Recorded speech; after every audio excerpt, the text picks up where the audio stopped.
can't tell you how much it is a privilege to be here today.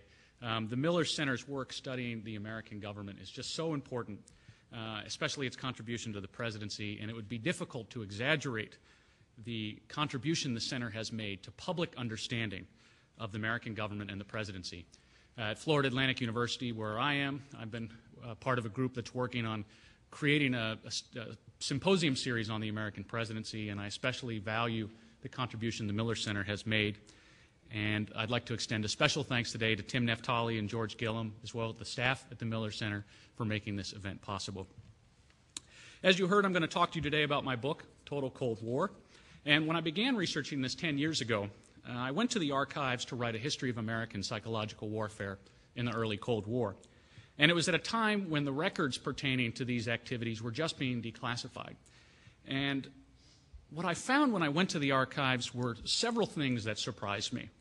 For one, I expected to find that U.S. psychological warfare activities were primarily focused on fomenting unrest behind the Iron Curtain. Everything I had seen and read, the existing scholarship, the rhetoric of the time, led me to believe that liberating the Eastern European satellites was the primary focus of U.S. psychological warfare.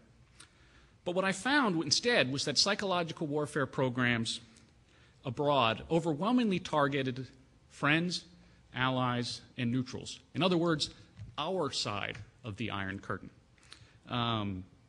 And the other thing I found that surprised me is I went to write a history of U.S. propaganda activities abroad. But in going through the records of some of the most significant psychological warfare programs, I found it made little sense to sort of make easy distinctions between propaganda intended for international audiences and propaganda intended for domestic audiences. For all the major initiatives that I write about and that I studied, domestic audiences were as important as international ones, and all of the major propaganda campaigns had an impact at home.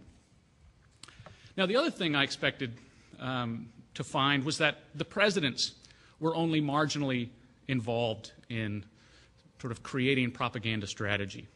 But I found instead that President Eisenhower in particular was remarkably influential and involved in shaping U.S. propaganda strategy. I didn't actually set out to write a book on the Eisenhower presidency, but I couldn't avoid it. His role was that important. Finally, I was surprised to discover how far-reaching the global battle for hearts and minds was.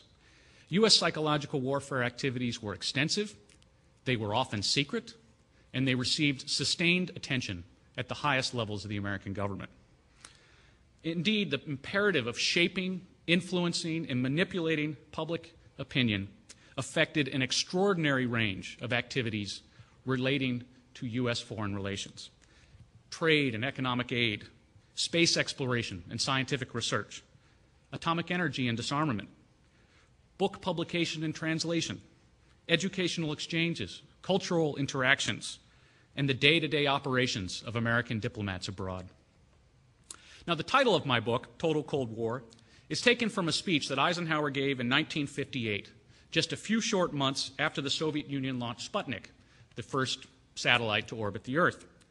It was launched atop, effectively, a ballistic missile, and it seemed to show Americans how vulnerable they were to a surprise attack. And Americans were, in a sense, almost in a state of panic, and they were pressuring Eisenhower to spend more money on defense. And Eisenhower responded to this pressure by giving a series of speeches where he urged Americans not to focus too much on the military dimensions of the Cold War. The real battles, he emphasized, were political, economic, and psychological. And he made this case quite forcefully in his January 1958 State of the Union address. And he said that the Soviets were waging total Cold War. And I'll quote from that speech. "What makes the Soviet threat in history unique in history is its all-inclusiveness.